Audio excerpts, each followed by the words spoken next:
pretty nice outside, so there's probably going to be a little bit of background noise, but I figured we'd switch things up a little bit for this one. So today I have here with me the M565 from Monoprice. These are open back headphones that are supposedly the next step up from the M560. So let's check them out.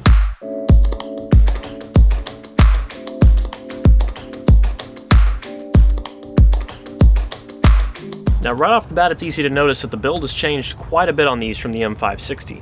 Now if you'll remember, I said the M560 were some of the best built headphones I've ever held. Now these are significantly lighter, and there are plenty of changes in build. One of the most noticeable being that this is using the same headband now as the M1060, though with slightly smaller pieces here on the side to hold the cups on.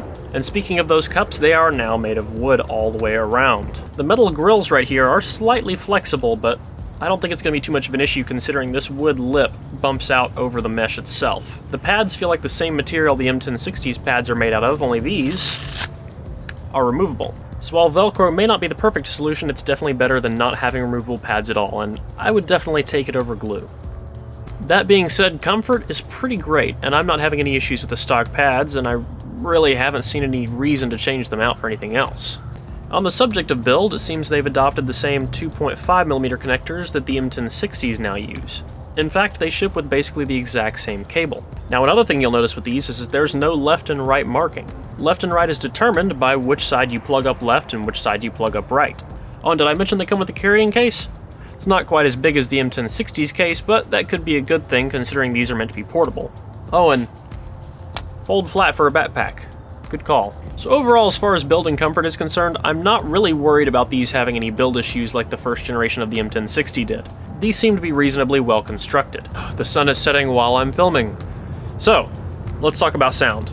The M565 has a relatively strong low end. Begins to roll off around 1K, a little bit down for a slightly darker upper mid-range, reaching its lowest point at 6K, and then starts to come back up for its peak again at 10. So, how does this specifically affect the sound? It makes the M565 sound a little bit distant in vocals, but does offer a relatively nice soundstage. Because we get a little bit of a peak back again at 10, it doesn't sound particularly dark in the highs, and overall doesn't quite sound like a dark headphone even though it is a little bit darker in the upper mids. This isn't a particularly bad thing, as my main issue with darker headphones usually is a lack of presence in the highs, and while vocal presence is a little bit less than I would desire, I'm still pretty happy with the laid-back sound of these, and that's the biggest thing I would say, is that the M565 is an extremely laid-back, open-back, portable planar that you could technically drive off your phone if you wanted to. This is pretty easy to drive, though I prefer using it with the Dragonfly Black at the moment, which, by the way, I do have a review of this coming in the near future. So I know a lot of people are going to ask me if this is better than the M1060 or not, and here's what I'm going to say. Comparatively to the M1060, this does not have any ringing.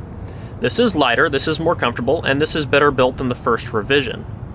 I will also say, though, that the M1060 does have a bigger sound. The M1060 has a larger driver, and this one in comparison would be less offensive in comparison to the M1060.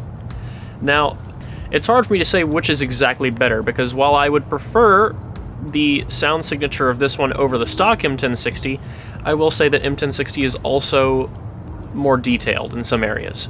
This reminds me of a good T50 mod if it was open back. And as you may or may not know, many T50 mods are in the $200+ range.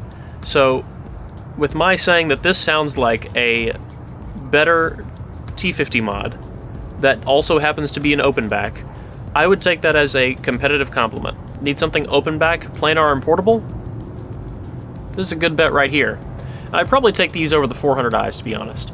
Now with this release and the M300 on the table, I'm excited to see what Monoprice is going to be doing in the future, because it seems like they've really been working towards a more competitive market. I know there's been a fair amount of controversy over some of the more affordable products they've been releasing, which I do understand, and while I do take that into consideration, I also think that having more competition in this industry is going to be a very good thing for all of us.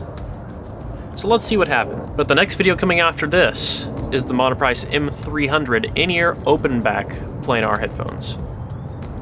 So stick around, guys. Peace.